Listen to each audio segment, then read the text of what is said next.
নমস্কাৰ মেজ মেলৰ মজিয়ালে আপোনাক জনাইছো আন্তৰিক আদৰণি এক বিশেষ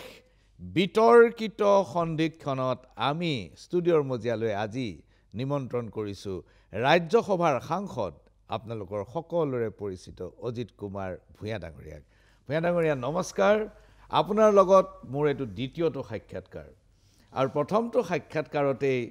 মই দৰ্শকসকলক কৈছিলো যে অজিত কুমাৰ ভূঞা মোৰ সাংবাদিক জীৱনৰ কেইজনমান গুৰুৰ ভিতৰত অন্যতম যাৰ লগত মই বহু দিনৰ একেলগে কাম কৰাৰ অভিজ্ঞতা আছে তেখেত যেতিয়া মুখ্য সম্পাদক আছিল যিখন কাকতৰ সেইখন কাকতৰ মই আছিলোঁ মুখ্য সংবাদদাতা গতিকে আমি দীৰ্ঘদিনৰ কামৰ অভিজ্ঞতা আছে গুৰু শিষ্য পুনৰ মুখামুখি আৰু মোৰো মানে সম্ভাৱনাপূৰ্ণ যিসকল সাংবাদিক আছিল তাৰ বহুত উচ্চ স্থানত ৰাখিছিল আৰু লিখা মেলাত ভাল আছিল প্ৰশান্ত ৰাজগুৰু কিন্তু এইবিলাক বাদ দি এতিয়া কি কৰি আছে মই ঠিক নাজানো ধন্যবাদ ভূঞা ডাঙৰীয়া মই প্ৰথমতে আপোনাক সুধিব লগা প্ৰশ্নটো হ'ল যিটো দৰ্শকসকলেও এতিয়া মই সোধাটো বিচাৰিব সেইটো শেহতীয়াকৈ এখন সভাক কেন্দ্ৰ কৰি আৰু সভালৈ অহা এগৰাকী বিশেষ ব্যক্তিৰ মন্তব্যক কেন্দ্ৰ কৰি পেলাই এটা বিতৰ্কৰ সৃষ্টি হৈছে আৰু মুখ্যমন্ত্ৰীয়ে যোৱা কেইদিনমানত প্ৰায় প্ৰতিখন সংবাদ মেলতে আপোনাৰ নাম উচ্চাৰণ কৰি আছে সৈয়দা হামিদ এগৰাকী ভদ্ৰ মহিলা পদ্মশ্ৰী বঁটা প্ৰাপক তেওঁ কি প্লেনিং কমিশ্যনৰ সদস্য আছিল আৰু সৈয়দা হামিদ কি প্ৰসংগত অসমলৈ আহিছিল এতিয়া মুখ্যমন্ত্ৰী শৰ্মাই কৈছে এই মানুহগৰাকী কোনে মাতিছিলে অজিত কুমাৰ ভূঞা মাতিছিলে আপোনালোকে কৈছে যে আমি মতা নাই তেওঁলোক ফেক্ট ফাইণ্ডিং কমিটি তেওঁলোক আহিছিলে অসমলৈ আহোঁতে আমি নিমন্ত্ৰণ কৰিছিলোঁ কিন্তু 22 তাৰিখৰ দিনাখন 22 আগষ্টৰ দিনাখন সংবাদমেলত আপুনি এই কথাটো কৈছিল যে তেওঁলোকক নিমন্ত্ৰণ কৰা হৈছে ঘটনাটো আপুনি স্পষ্টকৈ আমাৰ দৰ্শকসকলক কওকচোন চাওক এই বিষয়টোত মই কেইবাবাৰো মোৰ বা আমাৰ স্থিতি দাঙি ধৰিছোঁ বা স্পষ্টীকৰণ দিছোঁ তথাপিও আজি আপুনি সুধিছে হয়তো বা শেষবাৰৰ কাৰণে মই ক'ম বুলি ভাবিছোঁ সেইটো হ'ল যে তেওঁলোকক কোনে মাতিছিল এই কথাটো বা সৈয়দা হামিদাক কোনে মাতিছিল এই কথাটো মুখ্যমন্ত্ৰীয়ে আটাইতকৈ ভালকৈ জানিব লাগিছিল কাৰণ তেওঁ চোৰাংচোৱা বিভাগ আছে কোন ক'লৈ যায় তাৰ তথ্য তেওঁলোকৰ হাতত আছে গোটেই বিভিন্ন তেওঁলোকৰ বিভাগ আছে পুলিচ আছে তেওঁৰ নিজস্ব আকৌ আছে প্ৰতিটো দলতে যাৰ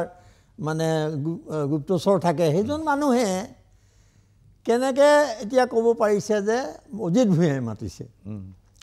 মই মাতিলে বুলি কয় কাৰণ তেনেগৰাকী চাৰিগৰাকী যিগৰাকী আপুনি অন্ততঃ ভালকৈ জানে যে সমগ্ৰ দেশত তেওঁলোকৰ আন্তৰ্জাতিকভাৱেও এটা পৰিস্থিতি আছে গতিকে তেওঁলোকে ফেক্ট ফাইণ্ডিং আপুনি কোৱা শব্দটো যে ফেক্ট ফাইণ্ডিং এটা তেওঁলোকৰ নিজস্বভাৱে ইয়ালৈ আহিছিলে আহি তেওঁলোক গোৱালপাৰালৈ যাবলৈ তেওঁলোকক বাধা দিয়া হ'ল আৰু আমি তেতিয়া কি কয় মই তেতিয়া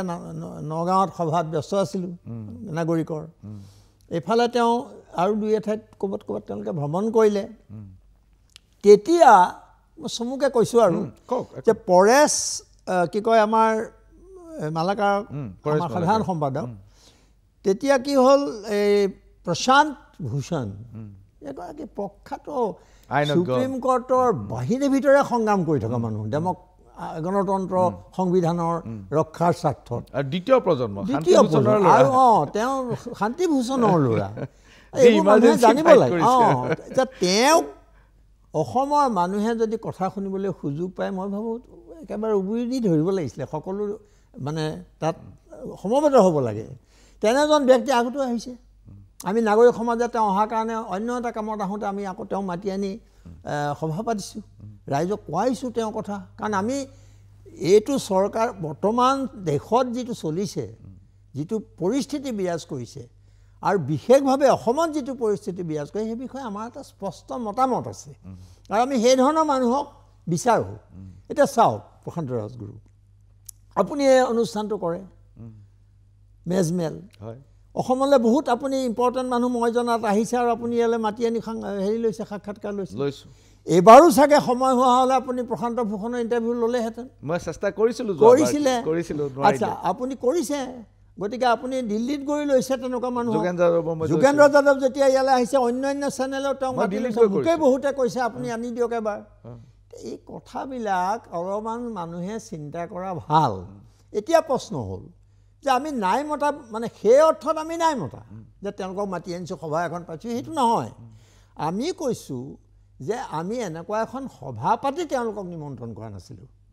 কথাটো স্পষ্ট হৈছে নে আপোনাৰ সেই সভালৈ বুলি নহয় কিন্তু তেওঁলোকৰ প্ৰশান্ত ভূষণে মালাকাৰক যোগাযোগ কৰি আমাক যোগাযোগ কৰি কৈছিলে যে তেওঁ গুৱাহাটীত কিছু নাগৰিকক লগ পাব খোজে আৰু কিছু কথা পাতিব খোজে আমি এটা ইণ্টাৰেকশ্যন মানে হেৰি কুৱেশ্যন এনচাৰ আমি প্ৰগ্ৰেম সময়ৰ কাৰণে নোৱাৰিলোঁ গ'লগৈ তেওঁলোক সেই সভাখনত মই আহি পাইছোঁ মই এজন ৰাজ্যসভাৰো সাংসদ আকৌ বাকী নাগৰিক সমাজৰ লগত মই কেনেকৈ আছোঁ আপোনালোকে জানে মই নিজৰ কথা ক'বলৈ দিগদাৰ পাওঁ তো মই স্বাভাৱিকতে তাত সভাপতি আসনখন গ্ৰহণ কৰিবলগীয়া হ'ল সভাপতি হ'লোঁ জহৰ চৰকাৰ আছিলে ৰাজ্যসভাৰ মোৰ কাষতে বহিছিলে আৰু ইমান বিদগ্ধ এজন মানুহ আৰু যিজনে নাজানে বহুতে যে তেওঁ সৌসিদিনা তৃণমূলৰ সাংসদ হৈ পেলাই পদত্যাগ কৰিছে পদত্যাগ কৰি তেওঁ ঘৰত বহি থকা নাই এটা গণতান্ত্ৰিক আন্দোলনত সাধাৰণ মানুহৰ অধিকাৰৰ দাবীত তেওঁ সংগ্ৰামত অৱতীৰ্ণ হৈছে তেওঁ আছে মোৰ কাষত বহিছে তাৰপিছত আৰু দুজনৰ লগত মোৰ তেনেকুৱা এজনৰ লগত মোৰ তেনেকুৱা সাক্ষাৎ হামিদা বেগমৰ লগত মোৰ কি কয় দিল্লীত ভাৰত জোড়ো অভিযানৰ মই এগৰাকী অন্যতম মেণ্টৰ তাত মই একেখন ডায়াছ শ্বেয়াৰ কৰিছোঁ প্ৰেচিডিয়াম তেওঁৰ লগত এগৰাকী মানে অতি শিক্ষিতা কবি তেওঁ খাজা আহমদ আব্বাছৰ বোধকৰ হেৰি তেওঁ এই নাতিনীয়েক নেকি এইগৰাকী মহিলা তেওঁ ইয়ালৈ আহিছে সেইদিনা কবিতা ইত্যাদি ধৰি সুন্দৰ এটা বক্তৃতা দিছে তাত শিক্ষাবিদ আছে আপুনি বহুত চিনি পোৱা শিক্ষাবিদ আছে অধিবক্তা আছে সাহিত্যিক আছে স্তম্ভলেখক আছে বহুত পাব্লিক এক্টিভিষ্ট আছে কোনেও নুশুনিলে এইটো কথা তেনেকুৱা কোৱা কথাটো নুশুনিলে সেইকাৰণে তাত আমি কোনো ধৰণৰ প্ৰতিবাদ কৰাৰ প্ৰশ্ন নাই আৰু সেইটো ক'বৰ কাৰণে আমি মাতি অনা নাই তাৰপিছত তেওঁ কি হ'ল সভা ভংগ কৰিলোঁ বুলি মই ঘোষণা কৰিলোঁ তাৰপৰা তেওঁ বাহিৰলৈ গ'ল মানে কি আৰু উঠি গ'ল যিটো হয় সাংবাদিকসকলে নেচাৰেলি তেওঁক লগ পাব খুজিলে ইলেক্ট্ৰনিক মিডিয়াই তেতিয়া তেওঁ কি ক'লে আমাৰ কোনো জ্ঞাত নাছিলোঁ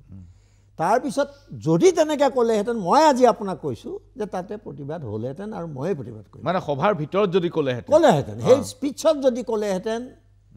তেতিয়াহ'লে তাৰ প্ৰতিবাদ হ'লহেঁতেন আৰু ময়ে প্ৰতিবাদ কৰিলোহেঁতেন সভাপতি আসনৰ পৰা নাই এতিয়া বাহিৰত তেওঁ ক'লে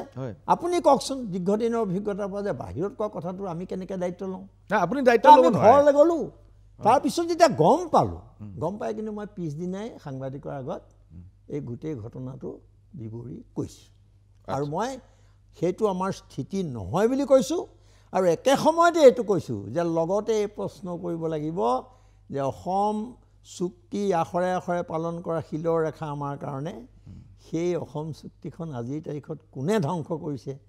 কোনে তাক নৎসাত কৰিছে এই কথাটো ভালদৰে বিচাৰ কৰি চাব লাগিব সেইটো মই প্ৰসংগ আহিলে ক'ম নাই এতিয়াই ক'ম নহয় মই আপোনাক সুধিব খুজিছোঁ যে সৈয়দা হামিদ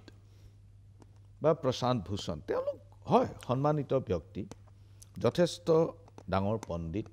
আৰু গণতন্ত্ৰৰ হকে সংগ্ৰাম কৰি থকা ব্যক্তি কিন্তু অসমৰ পৰিস্থিতিটো বৰ্তমান বৰ স্পৰ্শকাতৰ আৰু এনেকুৱা সময়ত সেই মানুহবিলাকক লৈ সভা সমিতি পাতিলে হয়তো শাসক পক্ষই ইয়াৰ সুযোগ লোৱাৰ সম্ভাৱনা বা আশংকা বহুত বাঢ়ি যায় আপোনাৰে পাৰ্টনাৰ পাৰ্টি অসম জাতীয় পৰিষদে পিছদিনাখন এখন সংবাদমেল পাতি ছবি তবি দেখুৱাই কৈছে যে আচলতে সৈয়দা হামিদ বা এনেকুৱা মানুহবিলাক বিজেপিৰহে এজেণ্ট এওঁলোকক উলিয়াই আনি বিজেপিয়েহে এওঁলোকক প্ৰজেক্ট কৰিছে আৰু নিজৰ সুবিধাৰ কাৰণে এটা বিপৰীত পক্ষ তেওঁলোকে সৃষ্টি কৰিছে এই কথাটো আপুনি কি ধৰণে লয় এক নম্বৰ হয় কওক চাওক আমি যেতিয়া এজন মানুহক মাতোঁ তেওঁক আমি আজিৰ দেশৰ পৰিস্থিতি গণতন্ত্ৰ সংবিধানৰ ওপৰত যি আক্ৰমণ আহিছে আজি নতুনকৈ SIR ওপৰত যি হৈছে দুৰ্নীতি যি ধৰণে হৈছে যিধৰণে অপশাসন হৈছে এইবোৰৰ ওপৰত ক'বলৈ মাতোঁ। ইয়ালৈ বহুত আপুনি দেখিছে যশৱন্ত সিং আহিছে, তাৰপিছত আৰু যুৱ নেতা বহুত আহিছে অসমলৈ, তাৰপিছত আমি কপিল চিবালক আনিবলৈ চেষ্টা কৰিছোঁ। এইটো কি কিয় মাতিছোঁ তেওঁলোকক? আমিতো চৰকাৰপন্থী বুদ্ধিজীৱী এজনক মাতা নাই। তেওঁলোকে আমি ইমান স্ক্ৰীণ এক্সৰে কৰিব নোৱাৰোঁ, কিন্তু আমাৰ এইটো উদ্দেশ্য হ'ব লাগে যে এওঁলোকে আজি দেশৰ পৰিস্থিতি সম্পৰ্কে কোৱাটো জৰুৰী, কাৰণ এই মানুহখিনিক আমি আনিব নোৱাৰিম তেনেকৈ সহজে, ব্যস্ত থাকে, আমাৰ টকা পইচা কথা আছে। গতিকে আমি সুযোগ এটা পাইছোঁ, লৈছোঁ। সেইটো মানুহে মই ভাবোঁ আটাইতকৈ চিন্তাশীল মানুহে সেইটো ভালদৰে গ্ৰহণ কৰিব লাগে, কাৰণেই সেইদিনাখন ইমানবোৰ চিন্তাশীল ব্যক্তি তাত সমবেত হৈছিল। নাই, কিন্তু এওঁলোকৰ উপস্থিতিয়ে বা এওঁলোকৰ মন্তব্য নহয়, আপুনি কোৱা কথাটোলৈ আহিছোঁ মই, যে চৰকাৰে সুযোগ লয়। এই চৰকাৰে ক'ত সুযোগ নলয় কওকচোন? প্ৰচাৰ যন্ত্ৰৰ জোৰত, মিছা কথাৰ জোৰত তেওঁলোকে প্ৰতিটো কথাকে মিছা অন্যফালে লৈ গৈ পেলাইতো সদায় এটা সাম্প্ৰদায়িক পৰিৱেশ সৃষ্টি কৰি আহিছে। ক'ত নলয়? সেইটোৰ বিৰুদ্ধে কৰিবলৈ আমি চেষ্টা কৰি আছোঁ। গতিকে তেওঁলোকে এই ধৰণৰ মানুহ, তেনেকুৱাতো দাগী মানুহ তাত নাই। কিন্তু আপুনি কোৱাৰ দৰে এতিয়া এটা প্ৰশ্ন আহিছে, হিমন্ত বিশ্ব শৰ্মাই আজি দুদিনৰ আগতে কৈ আছে যে অজিত ভূঞাই মাতিছিলে। কিহৰ ভিত্তিত কৈছে তেওঁ? কি যুক্তিত কৈছে তেওঁ? ক্ষমা খুজিব লাগে বুলি কৈছে। মই কৈছোঁ যে অসম চুক্তি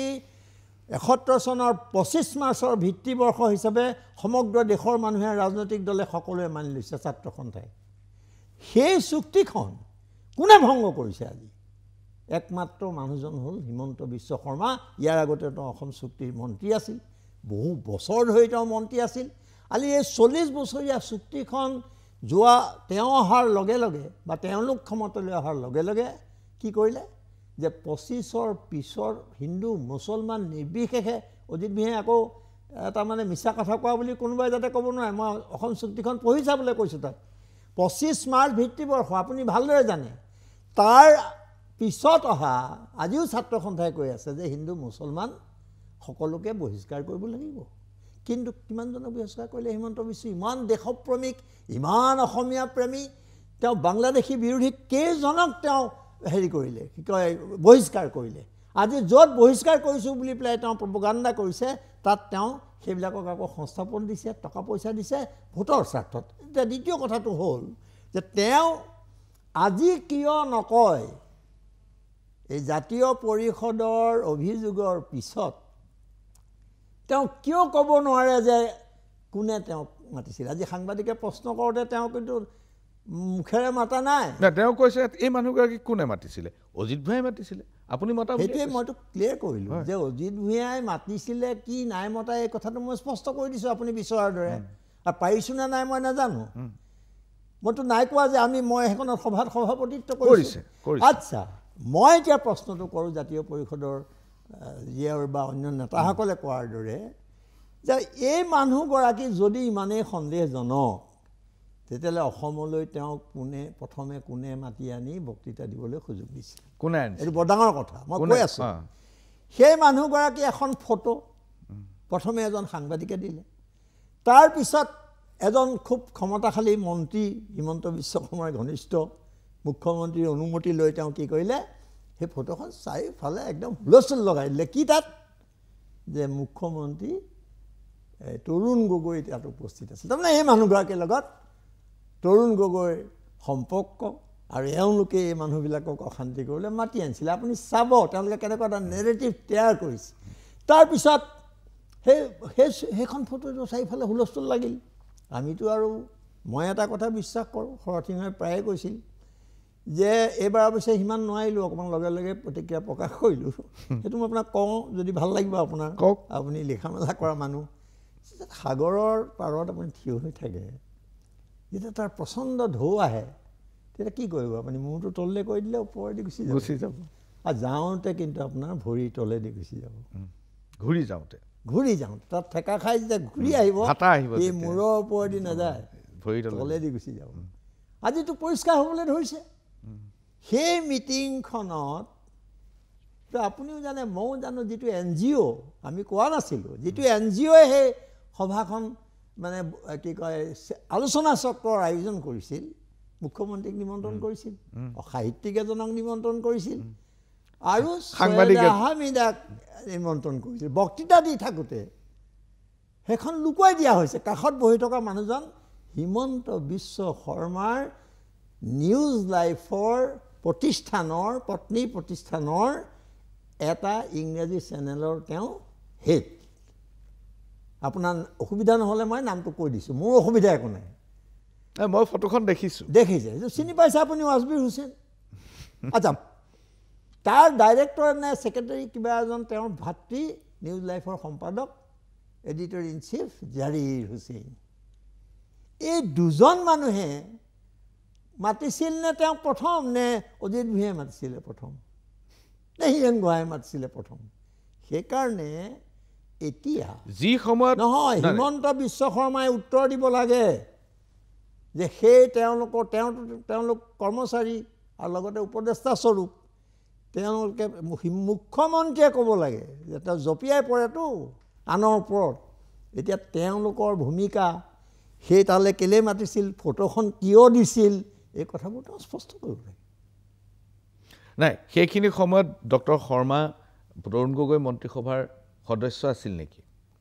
খুব সম্ভৱ আছিল, কাৰণ তেওঁ তেতিয়াতো সদায় কংগ্ৰেছে কৰি আছিল সুদীৰ্ঘকাল। আচ্ছা, আৰু মোৰ বোধেৰে তেওঁ তৰুণ গগৈ তাততো মন্ত্ৰীয়ে আছিলে, অলপ দিন তেওঁক লোৱা নাছিলে কিবা কিবি কাৰণত, আৰু আমিয়ে গৈ লাগি ভাগি পেলাই মনোজ গোস্বামীয়ে ময়ে তাৰ কাৰণে গৈ তৰুণ গগৈ ক'বলগীয়া অৱস্থা হৈছিল। সেইটো এটা বেলেগ ইতিহাস। আচ্ছা, তেওঁ মন্ত্ৰী হৈ কি কৰিলে? আচ্ছা, তেওঁতো চেনেল খুলিলে, চেনেল খোলোতে তৰুণ গগৈ সহায় কৰিলে, এইবোৰ কথা ওলাই থকা কথা। এতিয়া কথা হ'ল প্লেনিং কমিশ্যনৰ কি কয় পৰিকল্পনা আয়োগৰ সদস্য এগৰাকী মন্ত্ৰীয়ে লগ পাব নালাগে নেকি? প্লেনিং কমিশ্যনৰ সদস্য মানে কি? মুখ্যমন্ত্ৰীয়ে লগ পাব নালাগে নেকি? এই কথাবোৰ তল পেলাই তেওঁৰ যিটো এজেণ্ডা মানে এইটো জানে, এটা সাম্প্ৰদায়িক এজেণ্ডা। কাৰণ কোনো সমস্যাৰ সমাধান নাই, কোনো উত্তৰ নাই, ক'তো আবুল তাবুল, ৰাতিপুৱা এটা গধূলি এটা সিফালে। এই মানুহজনে মুখ্যমন্ত্ৰীৰ আসনখনৰ যিধৰণে মৰ্যাদা হানি কৰিছে, নক'ব লগা কথা কৈ অসমীয়া সমাজখন, যিখন শংকৰদেৱৰ সমাজ, জ্যোতিপ্ৰসাদৰ, বিষ্ণু ৰাভাৰ, ভূপেন হাজৰিকাৰ, লক্ষীনাথ বেজবৰুৱাৰ সমাজখনক তেওঁ সম্পূৰ্ণ ধ্বংস কৰাই নহয়, তেওঁ ঘৃণা জন্মাই দি মানুহৰ মনত এটা বিষাক্ত পৰিস্থিতিৰ সৃষ্টি কৰিছে যে তেওঁ এইটোৰ কাৰণে দায়ী হয় নে নহয়। তেওঁ যে দুজন মানুহক আজিও ইমান ভালকৈ ৰাখিছে, তেওঁৰ প্ৰপগাণ্ডা কৰিবৰ কাৰণে, তেওঁৰ এজেণ্ডা সঠিকভাৱে পালন হৈছে নাই চাবৰ কাৰণে, আৰু তেওঁক সমালোচনা কৰা মানুহবোৰক কিমান মানে ভাৱমূৰ্তি বিনষ্ট কৰা কামবোৰ কিমান ভালকৈ কৰিছে এই দুইজন সাংবাদিকে। এই কামটো তেওঁ কৰিছে যে এতিয়া ওলাই পৰিলে। সত্য বেছিদিন জীয়াই নাথাকে, লুকাই নাথাকে ৰাজগুৰু। সেইকাৰণে এতিয়া তেওঁ কি ব্যৱস্থা ল'ব, কিয় মাতিছিলে বুলি তেওঁলোকক প্ৰশ্ন কৰিব নকৰে। এইখিনিতে লৈছোঁ ক্ষণিক সময়ৰ বাণিজ্যিক বিৰতি। চাই থাকক মেজমেহেল। ভূঞা ডাঙৰীয়া, মই দুটা কথা সুধিব খোজোঁ। এটা কথা হ'ল যে সৈয়দা হামিদে বাৰু এইটো বক্তব্য ৰাখিলে, তাৰ প্ৰতিক্ৰিয়া হ'ল, আপুনিও প্ৰতিক্ৰিয়া দিলে। দুটা কথা। এক নম্বৰ কথা, আপোনাৰে বন্ধু, আপোনাৰে শুভচিন্তক বা আপোনাৰ নেতৃত্বাধীন নাগৰিক সমাজৰ শুভচিন্তক বহুতে মোক কৈছে যে অসমৰ সমাজ ৰাজনৈতিক বিষয়সমূহ বৰ ভালকৈ নুবুজা মানুহ কিছুমানক ইয়ালৈ আনি এনেকুৱা এটা স্পৰ্শকাতৰ মুহূৰ্তত সভা পতাটো কিমান দূৰ সমীচীন হৈছে। তেওঁলোকে কৈছে যে যোগেন্দ্ৰ যাদৱ জাতীয় মানুহ আনিলে একো অসুবিধা নাই, কাৰণ তেওঁ অসমৰ মাটি পানী বায়ু চিনি পায়। কিন্তু কিছুমান মানুহ আছে যি বৰ ভালকৈ নাজানে, তেনেকুৱা মানুহবিলাকক লৈ সভা সমিতি পাতিলে এনেকুৱা প্ৰতিক্ৰিয়াৰ সৃষ্টি হ'বই। এক নম্বৰ। দুই নম্বৰ, মুখ্যমন্ত্ৰীয়ে আপোনাক বাৰম্বাৰ কিয় টাৰ্গেট কৰি আছে, প্ৰতিদিনে কিয় লক্ষ্য কৰি লৈছে? দুটা কথা মই কৈছোঁ। এক নম্বৰ কথা যে যিসকলে কৈছে মই যুক্তি নাই বুলি নকওঁ, হয়তো আমাৰ ক'ৰবাত অকণমান ভুলো হৈ গৈছে। আমি তেওঁলোকক ভালদৰে অসম সম্পৰ্কে এটা ধাৰণা দিব সময় পাব লাগিছিল বা দিব লাগিছিল।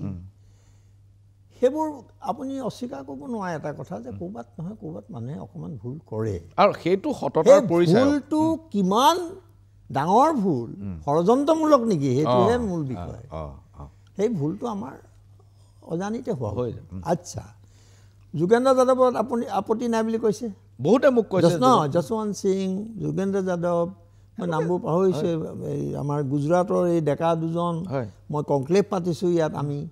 তাৰপিছত আৰু এজন আহিছিলে আপোনাৰ অশোকা ইউনিভাৰ্চিটিৰ সেইজন প্ৰখ্যাত ভাইচ চেঞ্চেলৰ প্ৰতাপ ভানু মেহতা নে ইগৰাকী বাৰু যি হওক তেওঁ এই মানুহবিলাকক মাতোতে মানুহে ভাল পোৱা বুলি কৈছে অকল যোগেন্দ্ৰ যাদৱ নহয় গতিকে ইমানবোৰ মানুহ নাহোঁতে একো নহ'ল কি হ'ল তলে তলে হিমন্ত বিশ্ব শৰ্মাই এইবোৰ মানে মেলাইন কৰিবৰ কাৰণে সেইটো যাতে মানে তাৰ চুক নোহোৱা কৰিবৰ কাৰণে তেওঁ তলে তলে চেষ্টা কৰি আছে আৰু সেইজন মুখ্যমন্ত্ৰী হিমন্ত বিশ্ব শৰ্মা তেনেকুৱা এটা চৰিত্ৰৰ মানুহ এতিয়া এই চাৰিগৰাকী মানুহ আপোনাক সুধিছোঁ মই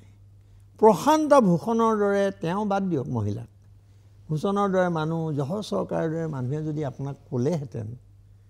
যে আপোনাৰ চেনেলৰ জৰিয়তে মই দুটামান কথা ৰাই আপোনাৰ প্ৰশ্নৰ উত্তৰ দিব খোজো আপুনি কি কৰিলেহেঁতেন নাই মই নিশ্চয় সাক্ষাৎকাৰ কৰিলেহেঁতেন হৈছিলে কিন্তু মইহে নোৱাৰিলোঁ প্ৰশান্ত ভূষণে যেতিয়া ৰিকুৱেষ্ট কৰিলে লগ পাব খুজিছে সেই ব্যৱস্থাটো আমি কৰি দিলোঁ কাৰণ অসম নাগৰিক সন্মিলনেৰে কওক সমাজে কওক আমাৰ এটা ভিত্তি আছে আজি বহুদিন ধৰি আমি কাম কৰি আছোঁ এইবোৰ আমাৰ কাৰণে তেওঁ অপ্ৰয়োজনীয় মানুহ নহয় অপ্ৰয়োজনীয় মানুহ মুঠেই নহয় কিন্তু স্বীকাৰ কৰি ল'লোঁ আজিৰ পৰিস্থিতি খুব সাম্প্ৰদায়িক হৈ আছে সেইটো কোনে সৃষ্টি কৰিছে সাম্প্ৰদায়িক বাতাবৰণ সাম্প্ৰদায়িক কি কয় এইটো ধৰ্মৰ ৰাজনীতি অধৰ্মৰ ব্যৱসায় আৰু ৰাজনীতি এইটো কি কয় ঘৃণাৰ ৰাজনীতি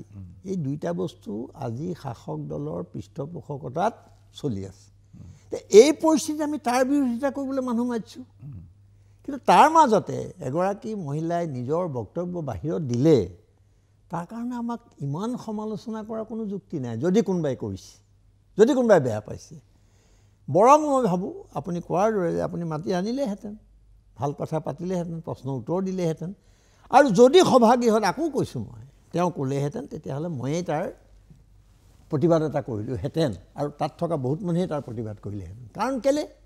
সেইখন সভাতে মই কৈছোঁ তাৰপিছত সাংবাদিকক কৈছোঁ 1971 চনৰ 25 মাৰ্চৰ লগত আমি কোনো ধৰণে আপোচ নকৰোঁ তাৰ পিছত আমি হিন্দু বাংলাদেশী ভাগ কৰি বাংলাদেশী অনাৰ আমি কেতিয়াও সমৰ্থন কৰিব নোৱাৰোঁ বিৰোধিতা কৰোঁ যিবোৰ মানুহে এই কথাবোৰ জানে বা কৈছে বা সংগঠনবিলাকে তেওঁলোকে কিন্তু ইমান সজোৰে প্ৰতিবাদ কৰিব পৰা নাই মোৰ এটা অনুভৱ তেওঁলোকক মই দোষ দিয়া নাই কিন্তু ধৰক মোৰ অলপ কথা কোৱাৰ ষ্টাইলটো বা আপোনাৰ আগতে সন্মুখতে মই খুব বেছি স্পষ্টকৈ কৈছোঁ কাৰণ মই হিমন্ত বিশ্ব শৰ্মাৰ প্ৰলোভন প্ৰৰোচনা এইবিলাক মই তাৰ বহুত ঊৰ্ধত মই নিজকে ভাবোঁ গতিকে আজি ইমান হুলস্থুল লগাই দিছে কোনে এই লগাই দিয়া মানুহজন আৰম্ভণি কৰা মানুহজন হিমন্ত বিশ্ব শৰ্মা এজন মুখ্যমন্ত্ৰী ৰাজ্যখনৰ তেওঁ তাক প্ৰশমিত কৰিবলৈ চেষ্টা কৰা নাই কালি বৰং তেওঁ ক'বলৈ বাধ্য হৈছে যেতিয়া তেওঁৰ দুজন একেবাৰে ঘনিষ্ঠ মানুহৰ যেতিয়া এক্সপ'জ হ'ল আজি তাক লৈতো হোৱা নাই সংবাদ মাধ্যমবিলাকতে হওক ৰাইজৰ মাজতে হওক ছ'চিয়েল মিডিয়াত খুব সাংঘাতিক হুলস্থুল হোৱা নাই আমাক লৈ কিয় হ'ল এই প্ৰশ্নটো আপুনি ঠিকেই কৰিছে যে কিয় আপোনালোক বাৰে বাৰে এইটো কৰি থাকে গতিকে মই ভাবোঁ যে এজন মুখ্যমন্ত্ৰীয়ে নিজৰ মৰ্যাদা ৰাখি কথা ক'ব লাগে আৰু গোটেই ৰাজ্যখনত মানে স্বাৰ্থলৈ চাই কথা ক'ব লাগে আৰু কালি তেওঁ কৈছে যে এইটো মানৱীয়তাৰ কথা কোৱা মানুহৰ বিৰুদ্ধে আমি আইনগত ব্যৱস্থা ল'ব নোৱাৰোঁ এইটোক মানে জাতীয় পৰিষদে গ্ৰেপ্তাৰ কৰাৰ দাবী তুলিছিলে এতিয়া তেওঁ দেখিলে যে মই গ্ৰেপ্তাৰ কৰোঁ কেনেকৈ কাৰণ মোৰ ঘৰতে আহি পেলাই কি বুলি কয় সেইটো মোৰ বৰঘৰত নে কি কয় এইটো তাতে আহি সোমাই বহি আছিলে আমাৰ তেওঁৰে মানুহে তেওঁলোকক মানে কি কয় আতিথ্য দিছিলে এই কথাবোৰ কিন্তু সুধিব লাগিব জোৰেৰে আজিৰ অসমত সেই ধৰণৰ মানুহ আছে মই নাই বুলি নকওঁ কিন্তু যিয়ে সোধে তেওঁক গৰিহণা দি ধ্বংস কৰি দিয়াটো আমাৰ উচিত নহয়, কৰ্তব্য নহয়। আপোনাৰ দ্বিতীয় প্ৰশ্নটো আকৌ এবাৰ কওক। মই কৈছিলোঁ, মই আপোনাৰ প্ৰশ্ন মই উত্তৰ পাইছোঁ। নহয়, এইটো ক'লে আপুনি, এইটো মই অকণমান ক'ব লাগিব যে কিয় কৰে। মোকে নহয়, হিমন্ত বিশ্ব শৰ্মাই হয়, হীৰেণ গোহাঁইৰ লগত আপোনাৰ মত পাৰ্থক্য থাকিব পাৰে, আমাৰো আছে, কিন্তু হীৰেণ গোহাঁই কি কোন এই কোৱা কথাটো অসমীয়া জাতিয়ে যদি বৰদাস্ত কৰে নহয়, সেইটো জাতিৰ কোনো ভৱিষ্যত নাই।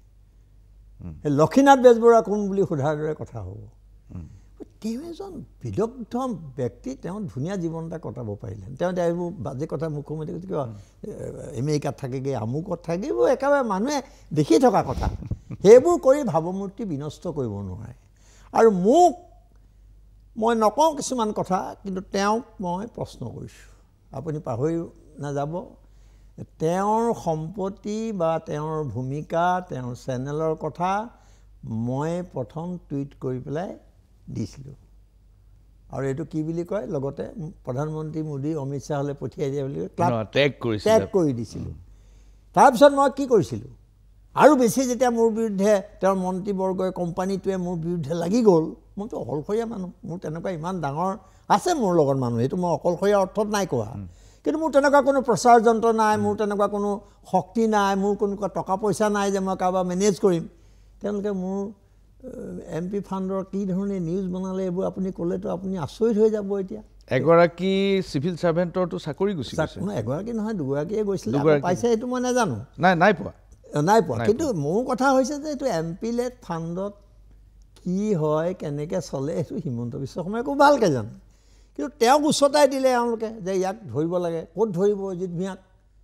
চবটো মই খোলা কিতাপ এটা ধৰিবলৈ গৈ সেইটো নিউজ বনালে। তেওঁৰ নিজৰ চেনেল আছে, আপোনাৰ বিৰুদ্ধেও আজি গধূলিকৈ নিউজ বজাই দিব পাৰে। এই ৰাজগুৰু এতিয়া এই কি কয়, এই সৈয়দা হামিদাৰ সমৰ্থক হৈ গ'ল, অজিত ভূঞাৰ লগত সাক্ষাৎকাৰ লৈছে, এইটো কৈ দিব পাৰে তেওঁলোকে। সেইকাৰণে তেওঁলোকে কি কৰিলে, মই কৈ আছিলোঁ যে হেৰি MP-led সেইটো বাৰু মই বেলেগ ইছ্যু বহুত সময়ত মই তাৰ হেৰি দি আহিছোঁ। আকৌ তেওঁ মোক কি কৰিলে, প্ৰথমে মোক ডিফেণ্ডো কৰিলে মাজতে, একো নাই তেওঁ, কিন্তু আকৌ যেতিয়া মই সৰব হৈ থাকিলোঁ গছ কটাৰ বিৰুদ্ধে, কি কয় তেওঁৰ ব্যৰ্থতাৰ বিষয়ে, তেওঁৰ দুৰ্নীতিৰ বিষয়ে, এই গোটেইবোৰ যেতিয়া সন্মুখৰ পৰা আক্ৰমণ কৰিবলৈ ধৰিলোঁ, তেতিয়া তেওঁ ভিজিলেন্সটো দি মোক মতালে। মইতো মাতিবলৈ বেয়া পোৱা নাই, মই লগে লগে গৈছোঁ, মই কোপাৰেট কৰিম বুলি কৈছোঁ। তেওঁ চাৰ্জশ্বিট দিলে। চাৰ্জশ্বিটত আপুনি 400 পৃষ্ঠাৰ চাৰ্জশ্বিট মই পঢ়ি আছোঁ, আপোনাৰ হাঁহি উঠিব। আৰু হেৰি কি কয়, ৰাষ্ট্ৰপতিৰ পৰা তেওঁ অনুমতি বিচাৰিছে কেছ চলাব, এইবোৰ চলাই থাকক। এতিয়া আজিৰ তাৰিখত অজিত ভূঞাই, মই বা মোৰ দৰে বহুতে যিধৰণে যুদ্ধ কৰি আছে, তাতকৈ তেওঁ শক্তিশালী। পুলিচ আছে, তেওঁৰ ব্যৱস্থাটো আছে, ব্যুৰ'ক্ৰেচি আছে, প্ৰচাৰ যন্ত্ৰ আছে, তেওঁৰ নিজৰ সংবাদ গোষ্ঠী আছে। এইবোৰ কৰি পেলাই তেওঁ এই মানুহবিলাকক, যিবিলাকে তেওঁৰ বিৰোধিতা কৰে বা তেওঁ সমালোচনা কৰে, তেওঁতো গণতন্ত্ৰত ন্যূনতম বিশ্বাস নাই। সেইখিনিতে আমি একে বিজেপিৰ নীতি মানি লোৱা হ'লেও আমি দুজন মানুহক আপুনি কম্পেয়াৰ কৰি চাওক, সৰ্বানন্দ সোণোৱাল আৰু হিমন্ত বিশ্ব শৰ্মা। হিমন্ত বিশ্ব শৰ্মাই যেতিয়া হীৰেণ গোহাঁইক খুব গালি পাৰি থাকে, তেতিয়া কিন্তু সৰ্বানন্দ সোণোৱাল তেওঁৰ ঘৰলৈ গৈছে মুখ্যমন্ত্ৰী হিচাপে। এইবোৰ লক্ষ্য কৰিবলগীয়া। উত্তৰ আমাৰ পৰা বিচাৰিছিলে, কোন? তেওঁতো কোনটো শ্বাহৰুখ খানকো কোন বুলি কৈছিলে। গতিকে তেওঁ যেতিয়া এইটো কথা ক'লে, তাৰ সেই সময়ত কিন্তু সোণোৱাল ঘৰলৈ গৈছে তেওঁ। তাৰমানে কি, তেওঁ ডেমক্ৰেচিত বা বাক স্বাধীনতাত ক'ৰবাত এটা সামান্য বিশ্বাস তেওঁৰ আছিলে, কনচেনচাছত বিশ্বাস কৰিছে। গতিকে এইজন মানুহে মুঠতে যিয়েই তেওঁ সামান্য সমালোচনা কৰিব, আৰু তেওঁৰ চেনেলত সেই মানুহটো 12 বজাই দিব, ৰাতিয়ে দিনে আগে পিছে কাটি। আজিকালি ইলেক্ট্ৰনিক মিডিয়া, মই শুনক, আপোনাক যে ক'লোঁ অকণমান 2 মিনিট সময় দিয়ক, যে মই এই টুইটটো কৰাৰ পিছত তেওঁ যেতিয়া মোৰ বিৰুদ্ধে চব লাগিলে, মই আচলতে কি কৰিব লাগিছিল, তেওঁ যিধৰণে CBIৰ পৰা ভয় খাই, EDৰ পৰা ভয় খাই পেলাই জইন কৰিলে বিজেপিত, সমৰ্থন কৰিলে, মইতো নকৰোঁ, এইটো তেওঁ জানে, কিন্তু কৰে নেকি আকৌ। সেইকাৰণে মই ওলোটাই তেওঁক মাতিলোঁ, ক'লৈ, তেওঁৰে চেনেলত আধা ঘণ্টা সময় লাইভ প্ৰগ্ৰেম, যেনে আজি এতিয়া এই কথাখিনি আপুনি কাটি দিব পাৰে, কিন্তু লাইভ হ'লেতো নোৱাৰে। মই লাইভ প্ৰগ্ৰেমৰ কাৰণে তেওঁক প্ৰত্যাহ্বান জনাইছিলোঁ যে আপুনি মোৰ ফাইল লৈ আহক, আৰু মই আপোনাৰ ফাইলবোৰ লৈ আহিম তেওঁতো চুপ থাকিলে নেমাতিলে আৰু তলে তলে মোক ধ্বংস কৰিবৰ কাৰণে মোৰ ভাৱমূৰ্তি বিনষ্ট কৰিবৰ কাৰণে তেওঁ এই ধৰণৰ প্ৰচেষ্টাবোৰ চলাই যায় ময়ে নহয় যি মানুহে তেওঁৰ লগত তেওঁৰ ডিক্টেশ্যন নামানে তেওঁৰ শ্ৰুতলিপি নামানে ই সাংবাদিকেই হওক সাহিত্যিকেই হওক আৰু যি তেওঁ দিয়া পুৰস্কাৰ ল'বলৈ অস্বীকাৰ কৰে যি তেওঁ দিয়া প্ৰলোভনৰ প্ৰতি আকৃষ্ট নহয় সেই মানুহবোৰক তেওঁ বাছি বাছি মেলাইন কৰিবলৈ চেষ্টা কৰে সংবাদ মাধ্যমৰ জৰিয়তে আৰু তেওঁৰ নিজৰ সংবাদ গোষ্ঠীৰ জৰিয়তে বহুত ধন্যবাদ ভূঞা ডাঙৰীয়া এইখিনিতে লৈছোঁ ক্ষণিক সময়ৰ বাণিজ্যিক বিৰতি চাই থাকক মেজমেল ভূঞা ডাঙৰীয়া বিৰোধীৰ সক্ৰিয়তা আৰু বিৰোধীৰ ঐক্য এতিয়া জনসাধাৰণৰ মনত এটা বিশাল প্ৰশ্ন BTC ইলেকশ্যন আহি আছে আৰু BTC ইলেকশ্যনত বিৰোধীৰ সক্ৰিয়তা এতিয়ালৈকে চকুত পৰা নাই যি ধৰণৰ সক্ৰিয়তা BPF UPPL আৰু বিজেপি দলে প্ৰদৰ্শন কৰিছে সুস্মিতা দেৱৰ মই এটা সাক্ষাৎকাৰ গ্ৰহণ কৰিছোঁ তেতিয়া আপোনাৰ নাম ধৰি পেলাই কৈছে যে অজিত কুমাৰ ভূঞাৰ নেতৃত্বত যিটো অসম সন্মিলিত মৰ্চা বুলি যিটো আছে সেই মৰ্চাটোৱে কি কৰি আছে আমি নাজানো এতিয়া লুৰিণজ্যোতি গগৈয়ে যিমানখিনি আসন পালে তাতকৈ TMCয়ে পঞ্চায়তত বেছি পালে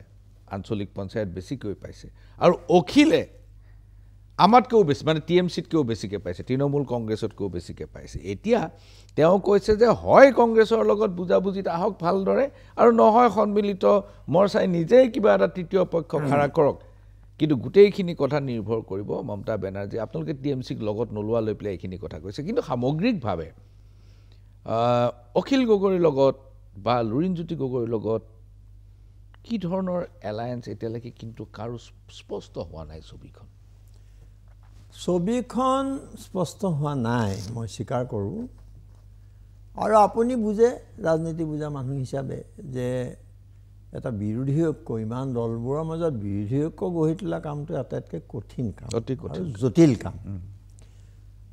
সেইকাৰণে আমি আৰম্ভণিতে কৈছিলোঁ মই এটা একক প্ৰচেষ্টা লৈছিলোঁ আঞ্চলিক দলবোৰক মাতি মই 2-3বাৰ কথা পাতিছিলোঁ যে আমি শক্তিশালী হ'ব লাগে আৰু সেইমতে আমি তেতিয়া আগবঢ়াব লাগে আৰু তেতিয়া কংগ্ৰেছো আমাক গুৰুত্ব দিবলৈ বাধ্য হ'ব পৰৱৰ্তী সময়ত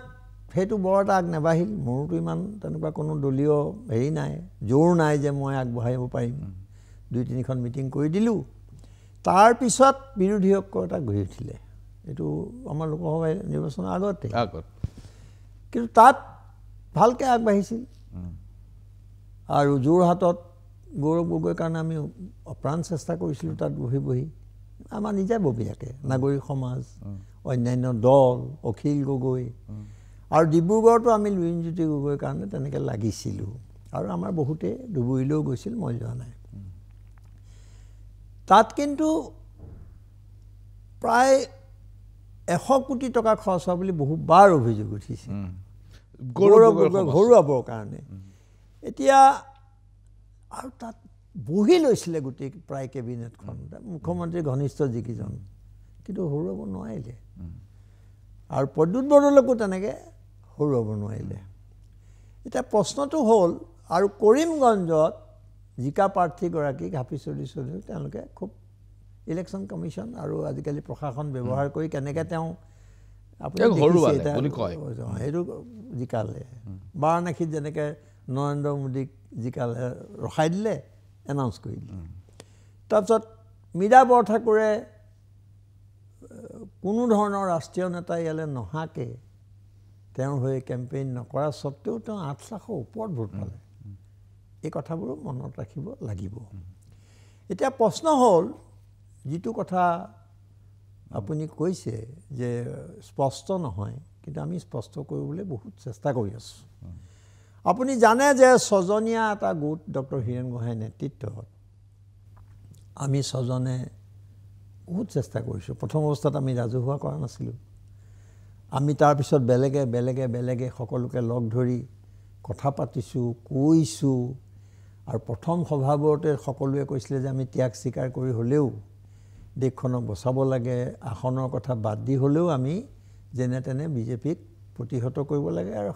শাসনৰ পৰা আঁতৰাব লাগে এটা সাম্প্ৰদায়িক বিহবাস্প সাম্প্ৰদায়িক সংঘৰ্ষৰ ফালে লৈ যাব খোজা এটা দলৰ শাসনক তাৰপিছত সেইবোৰ হ'ল আপুনি জানে সকলো অখিল গগৈৰ লগত এটা সংঘাত প্ৰয়োজনতকৈ বেছি হৈ গ'ল আমি সেইবোৰ নিৰাময়ৰ চেষ্টা কৰিলোঁ তাৰপিছত কিন্তু এটা সময়ত যেতিয়া আপুনি চাওক মাছখোৱাত নাগৰিক সন্মিলনে এখন অভিৱৰ্তন পাতিছিল তাততো একেবাৰে মানে কেনেকুৱা মানুহৰ সমাগম হৈছিল এইবিলাক কিন্তু কোনো আমি প্ৰায় স্বতঃস্ফূৰ্ত ধৰণৰ নিমন্ত্ৰণ কৰিছিলোঁ কেৱল আমি বাছ দি মানুহ অনা নাছিলোঁ নিজৰ খৰচত আহিছে তাত লক্ষ্য কৰিবলগীয়া বিষয়টো আছিল যে প্ৰতিটো ৰাজনৈতিক দলৰ নেতা তাত উপস্থিত আছিল গৌৰৱ গগৈ অখিল গগৈ লুৰিণজ্যোতি গগৈ সুপ্ৰকাশ তালুকদাৰ যিটো দলৰে নকওক কিয় আমাৰ দেৱব্ৰত শইকীয়া এওঁলোকো ৰকিবুল হুছেইন উপস্থিত আছিলে এতিয়া আমি সেইটো বিচাৰ কৰিম নে এইটো কৰিম তাততো আছে তেওঁলোকে থাকি পেলাই তেওঁলোকেতো বিৰোধিতা কৰা নাই কোনেও সেইকাৰণে আপুনি চাব তাৰ পিছতে আমি কিন্তু আকৌ এই ছজনীয়া গোটটোৱে প্ৰতিটো দলকে বেলেগে বেলেগে লগ ধৰিছোঁ ইতিমধ্যে আমি জাতীয় পৰিষদক লেফ্ট পাৰ্টিকেইটাক লগ ধৰিছোঁ ৰাজ্যৰ দলক আমি লগ ধৰিম কংগ্ৰেছৰ লগত বিভিন্ন সময়ত বিভিন্ন ধৰণে কথা পাতি থকা হৈছে আৰু ওপৰত মই ব্যক্তিগতভাৱে কওঁ হীৰেণ গোহাঁইয়ে হওক আমি কৈ আছোঁ এই কথাটো যে দেৰি কৰিব নালাগে কৰিব লাগে আমি চেষ্টা কৰিব পাৰোঁ আমিতো আৰু বিৰোধী ঐক্য গঢ়ি পেলাই একেবাৰে বনাই মেলি আৰু ঠিক ঠাক কৰি পেলাইতো দিব নোৱাৰোঁ কিন্তু এতিয়া সুস্মিতা মই সংসদত প্ৰায় লগ পাওঁ ৰাজ্যসভাত সেইদিনা মই তেওঁলোকক পাইছোঁ যে তেওঁলোক আছিলে কিন্তু টি এম চি এটা সময়ত আছিলে এতিয়া নাই আমাৰ ৰিপুণ বৰা যেতিয়া গুচি গ'ল তাৰ পৰা মই সেইদিনা তেওঁক কৈছোঁ যে চোৱা তোমালোকৰ স্থিতিটো অকণমান চাই ল'ব লাগিব কাৰণ মমতা বেনাৰ্জীয়ে কংগ্ৰেছৰ লগত কি কৰে ঠিক নাই বেংগলত কি হ'ব মই অলপ অফ দি ৰেকৰ্ড কৈছোঁ তেওঁ কোৱাৰ কাৰণে মই কৈছোঁ নাই তেওঁ কৈছে যে বেংগলত কি হয় ঠিক নাই কাৰণ বেংগলততো কংগ্ৰেছ আমাৰ প্ৰতিদ্বন্দ্বী ক'লোঁ হয় কেজৰিৱালে ঠিক কৰিব আপোনালোকে ইয়াত ঠিক কৰিলোঁ হয় সেই ধৰণৰ দলকেইটাক আমি খুব বেছি আমি সেই স্বাধীনতাটো দিলোঁ যে তোমালোকে ঠিক কৰিলোঁ আৰু তাৰপিছত ইয়াত কৰিবা আকৌ এই যে মিটিংখন হ'ল তাত যে নামাটো বুলি পেলাই তৃণমূলৰ পৰা কোনোবা এজনে খুব কাঢ়া বিবৃতি দিলে দিয়ক এইটো অধিকাৰ আছে কিন্তু আমি ভালকৈ তাইক মই কৈছোঁ সুস্মিতাক যে তোমালোকৰ সভাপতি কোন আমি ভালকৈ নাজানো কাৰ দায়িত্বত চলি আছে নাজানো মানে দায়িত্ব নহয় আছে কিন্তু সভাপতি তেতিয়া তেওঁ কৈছে যে দাদা মোক আপুনি খবৰ দিব এতিয়া আমি তেওঁলোকক আমি বাট খোলা আছে বা তেওঁলোকক আমি মাতিমেই কিন্তু তেওঁলোকে স্থিতিটো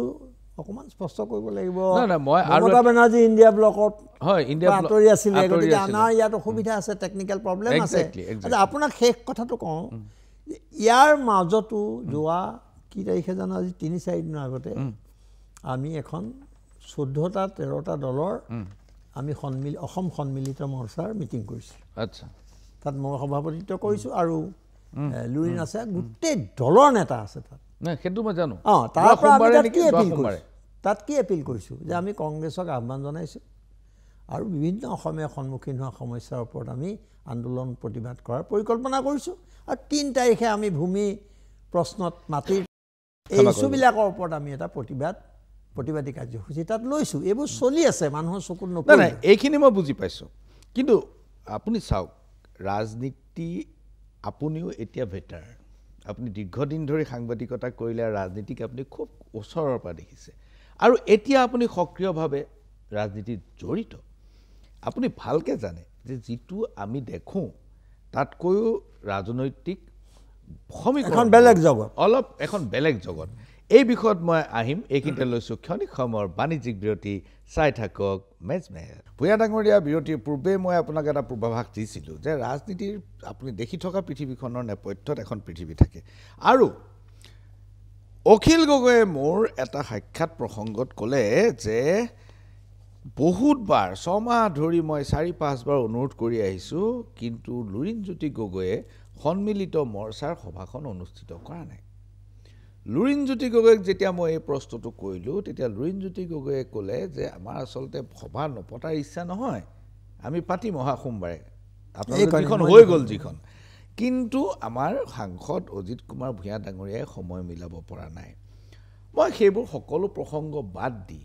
মই এটা কথা লক্ষ্য কৰিলোঁ যে এই যে 4-5 মাহ সময় হৈ গ'ল সভা নোহোৱাৰ এইখিনি সময়ৰ ভিতৰত গৌৰৱ গগৈ আৰু লুৰিণজ্যোতি গগৈৰ মাজত বহুতখিনি আলোচনা হৈ গ'ল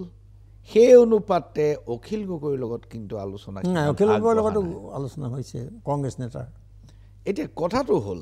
মই গৌৰৱ গগৈৰ লগত কথা পাতি বা কংগ্ৰেছৰ আন নেতৃত্বৰ লগত কথা পাতি আনকি ৰকিবুল হুছেইনৰ লগত মুকলিকৈ মেজমেলত কথা পাতি মই যিটো বুজিলোঁ কংগ্ৰেছ অখিল গগৈৰ লগত মিত্ৰতা কৰাত সিমানটা আগ্ৰহী নহয় নেকি চাওক এতিয়া খুব খোলাকৈ ক'বলৈ গ'লে এই কথাটো তেওঁলোকে নেকি বুলি নহয় আৰু তেওঁলোকে এইটো ৰাজহুৱাকৈ মানুহক ধাৰণা দিছে কালি পৰ্যন্ত অখিল গগৈয়ে কংগ্ৰেছক তীব্ৰ সমালোচনা আৰু বহুতবাৰ সিদ্ধান্ত হৈছে যে আমি এইটো দলে এইটো দলক বৃহত্তৰ স্বাৰ্থত একো নকওঁ কমন মিনিমাম প্ৰগ্ৰেম এখন নোহোৱালৈকে নকৰোঁ কাৰণ বিজেপিক হৰুৱাৰ স্বাৰ্থত ইমান এটা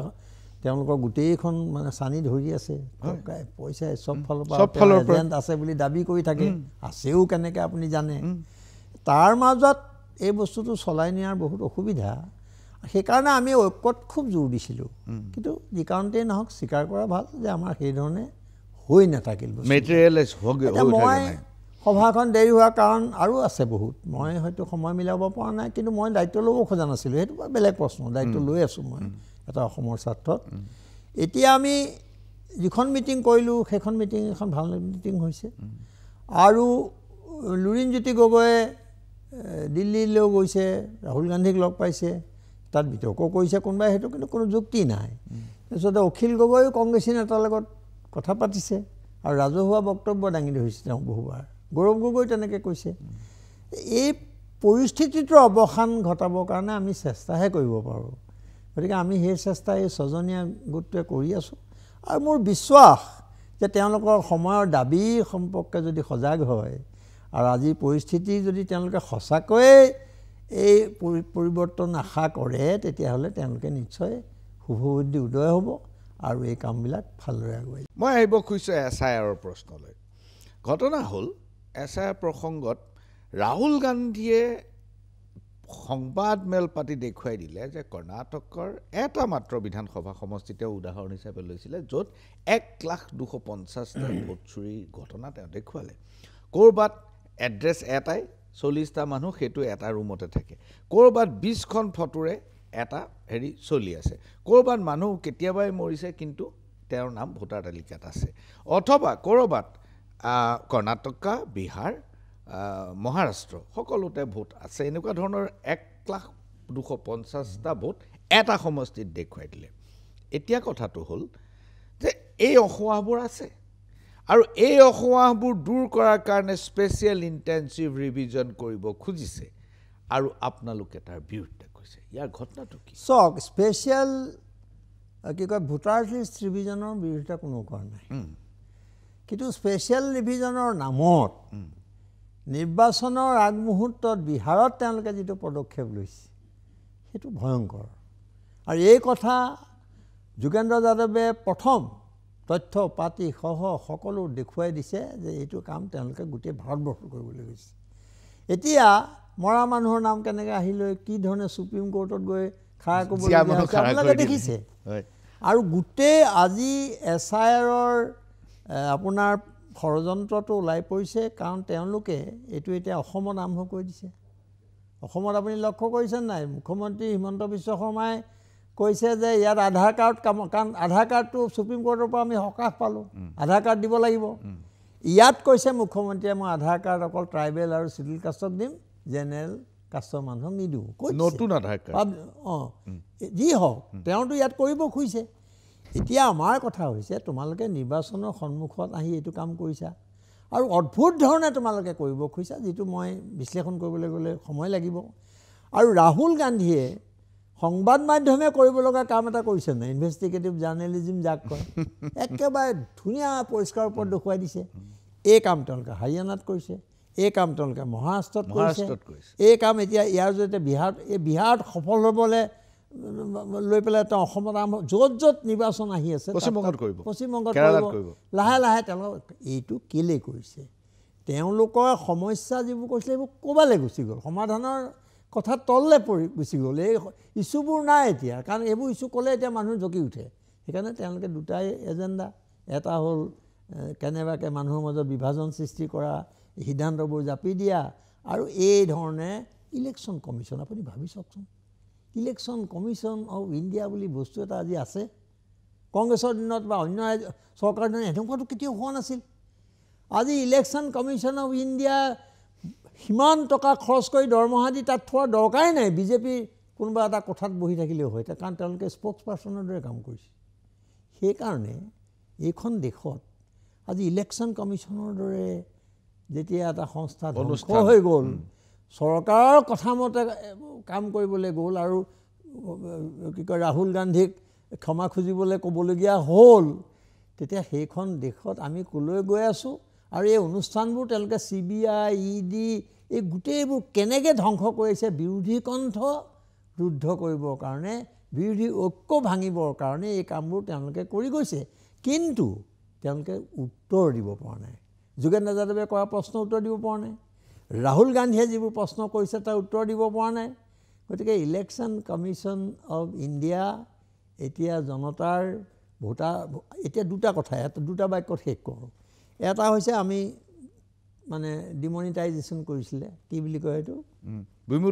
বিমুদ্ৰাকৰণৰ আৰু এইটো মানে হেৰি চুৰি আৰু মানে মানুহক বিপদত পেলালে এতিয়া